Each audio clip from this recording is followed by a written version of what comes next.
37 দিন বন্ধ থাকার পর অবশেষে সপ্তাহের প্রথম কর্মদিবসে চালু হলো মেট্রো রেল। দিয়াবাড়ি থেকে মতিঝিল পর্যন্ত মেট্রো রেলের চাকা ঘুরলেও আপাতত থামছে না মিরপুর 10 ও কাজীপাড়া স্টেশনে। নাশকতায় ক্ষতিগ্রস্ত স্টেশন দুটির মেরামত কাজ শেষ না হওয়া পর্যন্ত বন্ধ থাকবে এই দুই স্টেশনে যাত্রী ওঠানামা। সংকট কাটিয়ে আবার মেট্রো রেল চালু হয়, স্বস্তি ফিরেছে যাত্রীদের মধ্যে। মিজান শাহজাহানের রিপোর্ট। যানজটে নগরীতে স্বস্তি হয়ে আসে মেট্রো রেল। তবে নাশকতার কারণে 18 জুলাই থেকে সেবা বঞ্চিত হতে হয় রাজধানীর বাসিন্দাদের।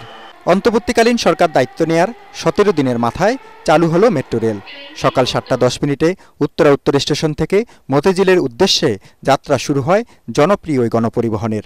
উত্তরা সেন্টার, উত্তরা দক্ষিণ, পল্লবী ও মিরপুর 11-তে থামলেও ট্রেন থামেনি মিরপুর 10 ও কাজীপাড়ায়। মিরপুর 11 থেকে সরাসরি শেওড়াপাড়ায় থামছে ট্রেন।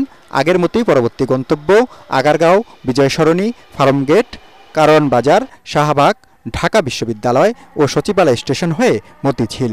আমাদের প্রত্যাশা থাকবে যে যত দ্রুত সম্ভব ওই দুটো স্টেশন চালু করা যায়। বাই রোড যদি আমার ট্রাভেল করতে হতো, এটা খুবই টাইম কনজিউমিং এন্ড হ্যাসেল একটা প্রসেস। আমি অফিসে নির্দিষ্ট টাইমে পৌঁছতে পারি নাই। এই ধরনের বিড়ম্বনা তো আমাকে গত বেশ কিছুদিন পোহাতে হয়েছে। কর্মদিবসে সড়কপথে মিরপুর থেকে মতিঝিল যেতে সময় লাগে 2 ঘন্টা।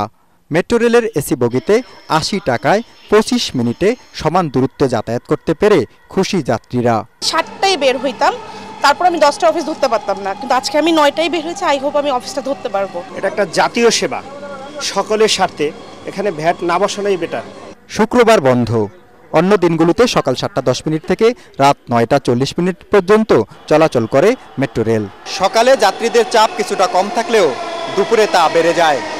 আর বিকেলে অফিস শেষ হওয়ার পর মতিঝিল ও সচিবালয় স্টেশন থেকে ওঠাই কঠিন হয়ে যায়, কারণ এই সময় ট্রেনের প্রতিটি বগি কানায় কানায় ভরে যায়। তাই যাত্রীরা বলছেন যে বিকেলের সময় যেন 3 থেকে 4 মিনিট পর পর ট্রেন চালানো হয়।